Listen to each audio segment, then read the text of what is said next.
Nous vous remercions, chers téléspectateurs, de nous rejoindre dans ce programme de 10 jours de prière de l'Église adventiste mondiale. Ces 10 jours de prière, cette année, sont basés sur la symbolique du vêtement du souverain sacrificateur. Et nous croyons que nous apprendrons beaucoup et que nous serons régénérés par la prière et par la parole de Dieu. L'huile d'onction. Nous commencerons donc ce programme par cette huile que nous retrouvons dans le psaume 133 au verset 1 et 2. Voilà ce que nous lisons au psaume 133, versets 1 et 2. « Voici, ô qu'il est agréable, qu'il est doux pour des frères de demeurer ensemble. » C'est comme l'huile précieuse qui, répandue sur la tête, descend sur la barbe d'Aaron, qui descend sous le bord de ses vêtements. L'image que nous avons ici, c'est l'image du souverain sacrificateur qui commence son sacerdoce par une onction. L'huile avec laquelle les prêtres étaient oints est un symbole du Saint-Esprit.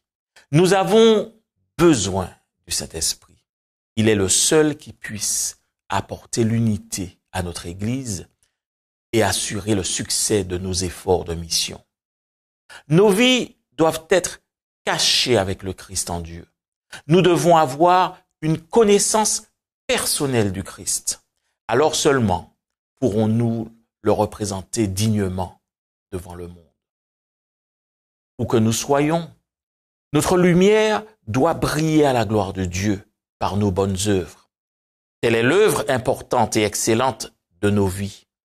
Ceux qui sont véritablement sous l'influence du Saint-Esprit révéleront sa puissance par une application pratique des principes éternels de la vérité. Ils révéleront que l'huile sacrée est passée des 2 branches de l'olivier au réceptacle du temple de l'âme.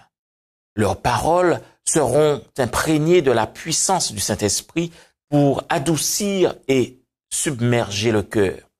Il sera manifeste que les paroles prononcées sont esprit et vie.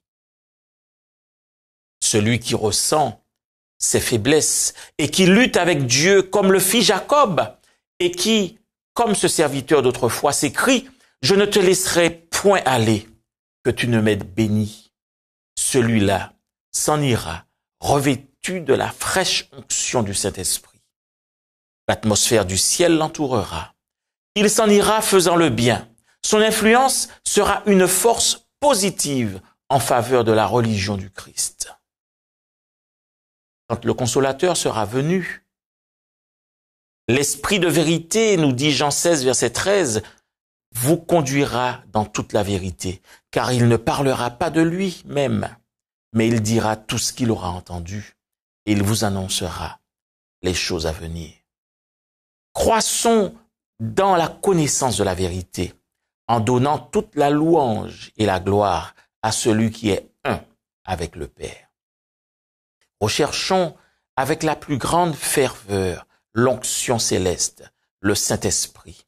Que notre christianisme soit pur et qu'il croisse, afin que, dans les cours célestes, nous soyons enfin déclarés complets en Christ.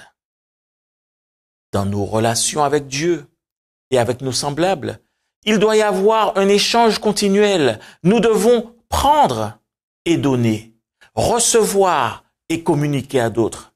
Cette manière d'agir fait de nous de véritables collaborateurs de Dieu. C'est pour le croyant l'œuvre de toute sa vie. Celui qui perdra sa vie la retrouvera. La faculté de recevoir l'huile sainte provenant des 2 oliviers est accrue dans la mesure où nous faisons servir cette huile aux besoins de nos semblables, sous forme de paroles ou d'actions. C'est une œuvre bénie et riche en satisfaction que celle qui consiste à recevoir constamment ou communiquer constamment à d'autres. Nous avons besoin de recevoir chaque jour de nouvelles provisions d'huile sainte. Combien nombreuses sont les âmes auxquelles nous pouvons venir en aide en leur faisant part de ce don céleste.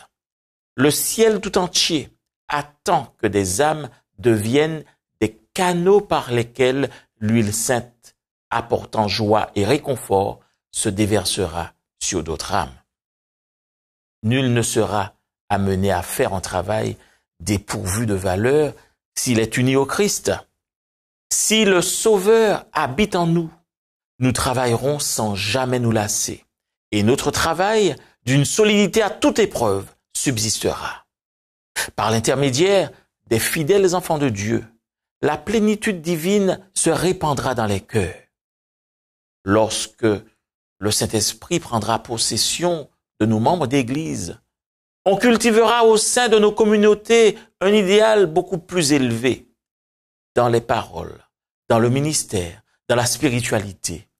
Les membres d'Église iront se désaltérer à la source des eaux vives et ceux qui travailleront sous le regard du Christ révéleront l'esprit du Maître dans leurs pensées, dans leurs paroles, dans leurs actes et s'encourageront mutuellement à poursuivre l'œuvre finale dans laquelle ils se sont engagés. On constatera alors plus d'unité, plus d'amour. Ce sera pour le monde une preuve que Dieu a envoyé son Fils pour mourir en faveur des pécheurs. La vérité divine sera exaltée et éclairée par la parole de Dieu. Ils la comprendront toujours davantage. Nous approchons, chers amis, de la fin de l'histoire de ce monde. Et Dieu nous invite tous à élever la bannière sur laquelle sont inscrites ces paroles. C'est ici la persévérance des saints qui gardent les commandements de Dieu et la foi de Jésus. Il exhorte son peuple à travailler dans une parfaite harmonie, demandant à ceux qui se sont engagés dans l'œuvre médicale de s'unir aux ministres de la parole et à ceux-ci de collaborer avec les ouvriers médicaux. Enfin, il invite l'Église à veiller sur ces différentes activités et à maintenir l'étendard de la vérité, de la véritable réforme dans son propre territoire, afin de permettre aux ouvriers instruits et expérimentés d'aller dans des champs nouveaux. Aucune parole ne devrait être prononcée pour décourager qui que ce soit, car ce serait blesser le cœur du Christ et à la grande joie de l'adversaire. Tous ont besoin d'être baptisés du Saint-Esprit. Tous doivent bannir les paroles de critique et de dénigrement et se tenir tout près du Christ afin de se rendre compte des lourdes responsabilités de ceux qui sont ses collaborateurs. Unissez-vous, unissez-vous. Telles sont les paroles de notre divin instructeur. L'union fait la force. La division engendre la faiblesse et la défaite.